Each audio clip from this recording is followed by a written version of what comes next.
நேயர்கள் கேட்கவிருப்பது புதுச்சேரி சட்டப்பேரவையின் இன்றைய நடவடிக்கைகள் குறித்த விமர்சனம். எழுதியவர் பத்திரிகையாளர் தில்லையப்பன்.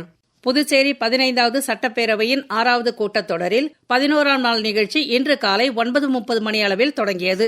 சபாநாயகர் திரு செல்வம் திருக்குறளை வாசித்து சபை நடவடிக்கைகளை தொடங்கினார். கேள்வி நேரத்தில் முதலில் நியமன உறுப்பினர் திரு வெங்கடேசன், புதுச்சேரியில் தேசிய மற்றும் சர்வதேச போட்டிகளில் சாதிக்கும் வீரர்களுக்கு வழங்க வேண்டிய ஊக்கத்தொகை வழங்கப்படாமல் நிலுவையில் உள்ளது, எப்போது வழங்கப்படும் என்று எழுப்பிய கேள்விக்கு முதலமைச்சர் திரு ரங்கசாமி இந்த ஆண்டு வழங்க 3 கோடி ரூபாய் நிதி ஒதுக்கப்பட்டுள்ளது என்று தெரிவித்தார். அதன் பின்னர் பாஜக உறுப்பினர் திரு விவிலியன் ரிச்சர்ட்ஸ் நெல்லித்தோப்பு தொகுதியில் அங்கன்வாடி கட்டுவதற்கு தொகுதி சட்டமன்ற உறுப்பினரான என்னிடம் ஆலோசனை நடத்தவில்லை.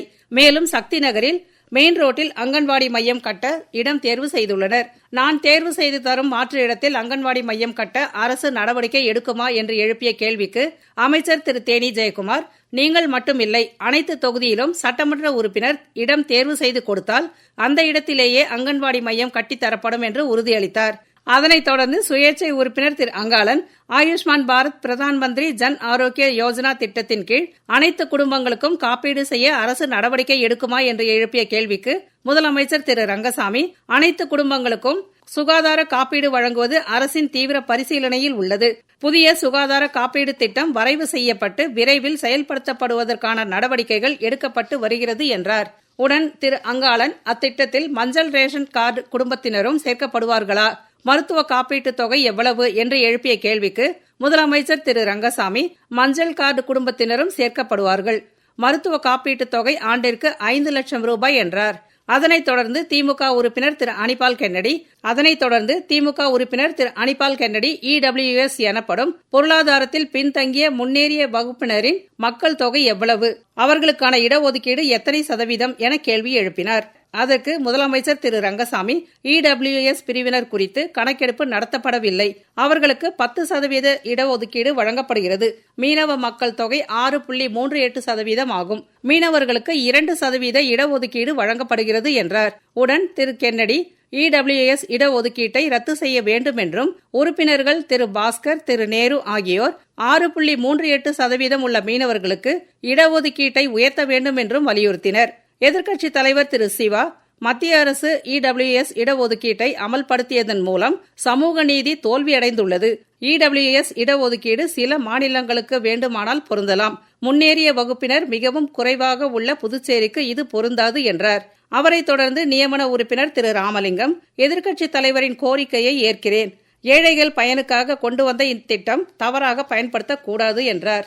இறுதியாக முதலமைச்சர் திரு ரங்கசாமி, உறுப்பினர்களின் ஆதங்கம் புரிகிறது, புதுச்சேரியில் EWS நிலை குறித்து மத்திய அரசுக்கு தெரிவிக்கவும் மீனவர்களுக்கான இடஒதுக்கீட்டை அதிகரிக்கவும் நடவடிக்கை எடுக்கப்படும் என்று உறுதியளித்தார். அதனைத் தொடர்ந்து நியமன சட்டமன்ற உறுப்பினர் திரு அசோக் பாபு, புதுச்சேரியில் புதியதாக தொழில்கள் துவங்குவதற்கு ஏதுவாக முதலீட்டாளர்கள் மாநாடு நடத்தும் திட்டம் அரசிடம் எந்த நிலையில் உள்ளது என்றும், கரசூரில் தொழில் பூங்கா அமைக்க மத்திய அரசு அனுமதி அளித்துள்ளதால் தொழில் முனைவோர்களுக்கு எப்போது அந்த இடத்தை பிரித்து வழங்க அரசு உத்தேசித்துள்ளது என்றும் கேள்வி எழுப்பினார். அதற்கு முதலமைச்சர் திரு ரங்கசாமி, கரசூரில் ஜூலை முதல் தொழில் முனைவோர்களுக்கு இடம் ஒதுக்கப்படும் என்றும், மாநாடு நடத்தினால் யார் வருவார்கள் என தெரியவில்லை என்றும் கூறினார். உடன் திரு அசோக் பாபு, புதுச்சேரியில் புதிய தொழிற்சாலைகள் அமைக்க தொழிலதிபர்கள் தயாராக உள்ளனர், நான் அழைத்து வருகிறேன் என்றார்.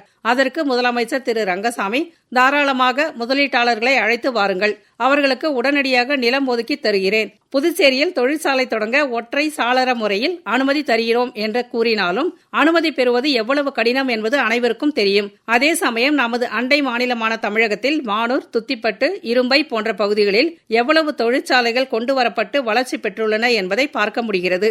ஆனால் நமது மாநிலத்தில் தொழிற்சாலைகளுக்கு வரிச்சலுகை வழங்க மத்திய அரசின் அனுமதி கேட்க வேண்டியுள்ளது. மின் இணைப்பு பெறுவதற்கே மிகுந்த சிரமம் உள்ளது. இதற்கு நம்முடைய அரசு நிர்வாகம்தான் காரணம். தொழிற்சாலைகளுக்கு அனுமதி அளிக்க முதலில் தலைமை செயலர்தான் முடிவு எடுக்க வேண்டும். அதன் பின்னரே ஆட்சியாளர்களிடம் கோப்புகள் வரும். அதனால் எந்த முதலீட்டாளர்களும் புதுச்சேரிக்கு வருவதில்லை என்றும், இதனால்தான் மாநில அந்தஸ்து அவசியம் என கூறி வருகிறோம். இது எனக்காக மட்டுமில்லை, எதிர்காலத்தில் ஆட்சிக்கு யார் வந்தாலும் மக்களால் தேர்வு செய்யப்பட்டவர்களுக்குத்தான் அதிகாரம் இருக்க வேண்டும் என்பதற்காகத்தான் கேட்கிறோம். மாநில அந்தஸ்து பெறாவிட்டால் எத்தனை ஆண்டுகள் ஆனாலும் புதுச்சேரி பின்தங்கியே இருக்கும் என்றார். அதனைத் தொடர்ந்து சுயேட்சை உறுப்பினர் திரு சிவசங்கர், ஆசிய வளர்ச்சி வங்கி மூலம் புதுச்சேரி அரசு பெற்றுக்கொள்ள மத்திய அரசு பரிந்துரைத்துள்ள 3000 கோடி ரூபாய் கடனை மத்திய அரசின் கடனாக பெற்று புதுச்சேரிக்கு சிறப்பு நிதி உதவியாக பெற அரசு ஆவண செய்யுமா என்று எழுப்பிய கேள்விக்கு முதலமைச்சர் திரு ரங்கசாமி, ஏற்கனவே மத்திய அரசிடம் 2000 கோடியை புதுச்சேரியின் வளர்ச்சி திட்டங்களுக்காக கேட்டுள்ளோம். அதனை பெற மீண்டும் மத்திய அரசை வலியுறுத்துவோம் என்றார்.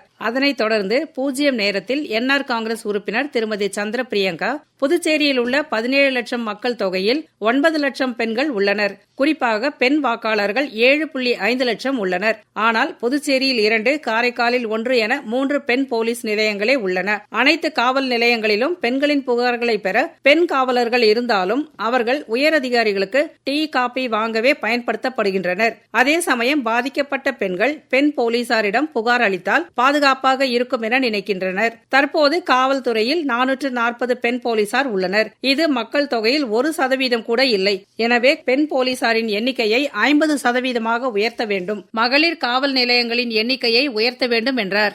அவரைத் தொடர்ந்து திமுக உறுப்பினர் திரு செந்தில்குமார் பேசுகையில், தேசிய மற்றும் சர்வதேச போட்டிகளில் புதுச்சேரியில் உள்ள விளையாட்டு வீரர்கள் சென்று வருவதற்கு முதலமைச்சர் மற்றும் சட்டமன்ற உறுப்பினர்களிடம் உதவி பெற்று செல்கின்றனர். குறிப்பாக சர்வதேச அளவில் செல்லும் வீரர்களுக்கு பல லட்சம் ரூபாய் கொடுத்து அனுப்ப வேண்டிய சூழல் உள்ளது.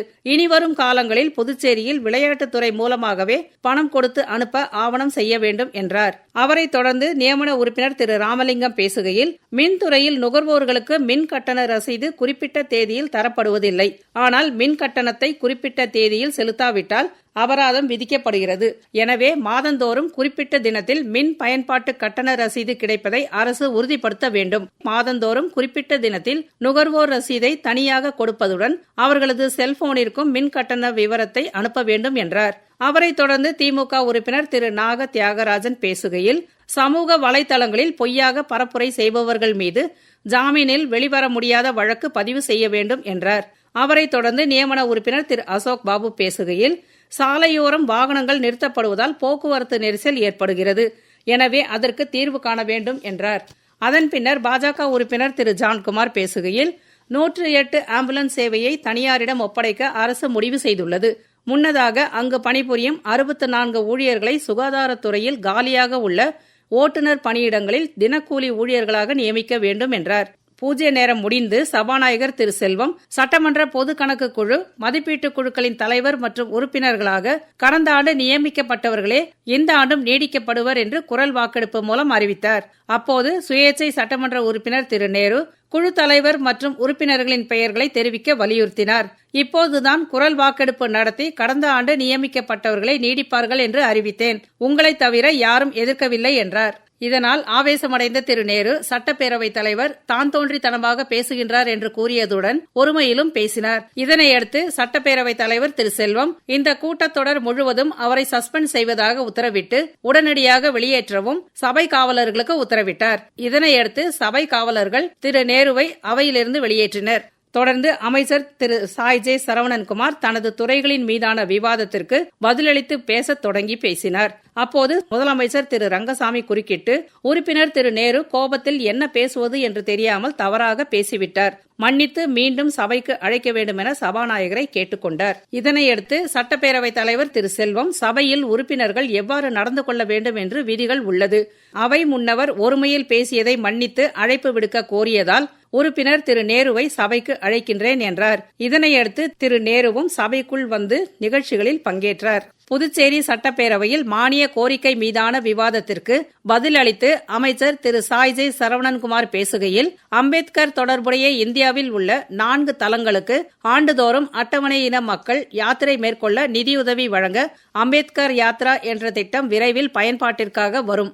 ஆதிதிராவிடர் மற்றும் பழங்குடியினர் உயர் மருத்துவ சிகிச்சை செய்ய புதுச்சேரி மருத்துவ நிவாரண சங்கத்தின் திட்டத்துடன் இணைத்து 3 லட்சம் ரூபாய் நிதியுதவி வழங்க கோப்பு விரைவில் அரசாணை வெளியிடப்படும். பள்ளர்கள் மற்றும் சக்கிலியர்கள் இன மக்களின் நீண்ட கால கோரிக்கை ஏற்கப்பட்டு முறையே தேவேந்திர குல வேளாளர் மற்றும் அருந்ததியர் என்று பெயர் மாற்றம் செய்து அரசாணை பிறப்பிக்கப்பட்டது என்றும், முதலமைச்சரின் புதுமை பெண் எனும் புதிய திட்டத்தின் மூலம் பணிபுரியும் பெண்கள் மற்றும் கல்லூரி மாணவிகளுக்கு மின்சார இருசக்கர வாகனம் வாங்குவதற்கு வாகன விலையில் 75 விழுக்காடு மானியம் அல்லது அதிகபட்சமாக 1 லட்சம் ரூபாய் வரை வழங்கும் திட்டம் விரைவில் அமலுக்கு வரும் என்றும், புத்தக சுமையை குறைக்க 5லிருந்து 9ஆம் வகுப்பு வரை படிக்கும் மாணவர்களுக்கு ஆன்லைன் கற்றலுடன் கூடிய மென்பொருளுடன் கைக்கணினி தரும் திட்டம் விரைவில் அமலுக்கு வரும். மண்ணின் மகள் திட்டத்தின் கீழ் ஆதி திராவிடர் மற்றும் பழங்குடியின வகுப்பை சார்ந்த 18 முதல் 40 வயதுள்ள பெண்களுக்கு 25,000 ரூபாய் மானியத்துடன் கூடிய திறன் மேம்பாட்டு பயிற்சி வழங்க மாவட்ட தொழில் மையத்திற்கு கோப்பு அனுப்பப்பட்டுள்ளது.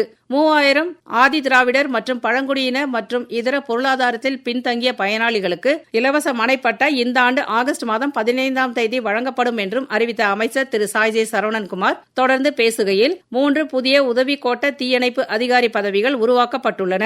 புதுச்சேரியில் லிங்காரெட்டிப்பாளையம், தவளக்குப்பம், கரையாம்புத்தூர் ஆகிய இடங்களிலும், காரைக்காலில் TR பட்டணம் பகுதியிலும் புதிதாக தீயணைப்பு நிலையங்கள் அமைக்க நிர்வாக ஒப்புதல் பெறப்பட்டுள்ளது. விரைவில் தீயணைப்பிற்கும் இடர்பாடுகளை சரி செய்யவும் 54 மீட்டர் உயரமுள்ள ஏணி வாங்கப்பட உள்ளது என்றும், காரைக்கால் மற்றும் மாஹே பகுதியில் மாதிரி சிறுபான்மையினர் பள்ளி மற்றும் கல்லூரிகள் திட்டத்தின் கீழ் உள்ள சிறுபான்மையினர் பள்ளி மற்றும் கல்லூரிகளில் 46 ஸ்மார்ட் வகுப்பறைகள் கட்ட திட்டமிடப்பட்டுள்ளது. சிறுபான்மையின மாணவ மாணவியர் மத்திய மாநில போட்டித் தேர்வுகளில் கலந்து கொள்ள பல்வேறு பயிற்சிகள் அளிக்க திட்டமிடப்பட்டுள்ளது. வேலைவாய்ப்பற்ற சிறுபான்மையின இளைஞர்கள் தொழில் தொடங்குவதற்கும் கடன் வழங்கவும் திறன் மேம்பாட்டு பயிற்சி வழங்கவும் திட்டமிடப்பட்டுள்ளது என்றும் அறிவித்தார். அமைச்சர் திரு சாய்ஜே சரவணன்குமாரை தொடர்ந்து அமைச்சர்கள் திரு திருமுருகன், திரு தேனி ஜெயக்குமார் ஆகியோரும் தங்கள் துறைகளில் பல்வேறு அறிவிப்புகளை வெளியிட்டனர். அப்போது உறுப்பினர்கள் குறுக்கிட்டு பேசியதைத் தொடர்ந்து முதலமைச்சர் திரு ரங்கசாமி பதிலளித்து பேசுகையில், திட்டங்களில் குறைகள் இருந்தால் அமைச்சரிடம் தனியாக தெரிவித்தால் நிவர்த்தி செய்வார்கள். புதிதாக விண்ணப்பித்த 10,000 பேருக்கு முதியோர் பென்ஷன் வழங்கப்படும் என்றும் உறுதியளித்தார். இதனையடுத்து பகல் 2:10 மணியளவில் சபையை நாளை காலை 9:30 மணிக்கு சட்டப்பேரவைத் தலைவர் திரு செல்வம் ஒத்திவைத்தார். நேயர்கள் இதுவரை கேட்டது புதுச்சேரி சட்டப்பேரவையின் இன்றைய நடவடிக்கைகள் குறித்த விமர்சனம். எழுதியவர் பத்திரிகையாளர் தில்லையப்பன், வாசித்தவர் வாசுகி சந்திரசேகரன்.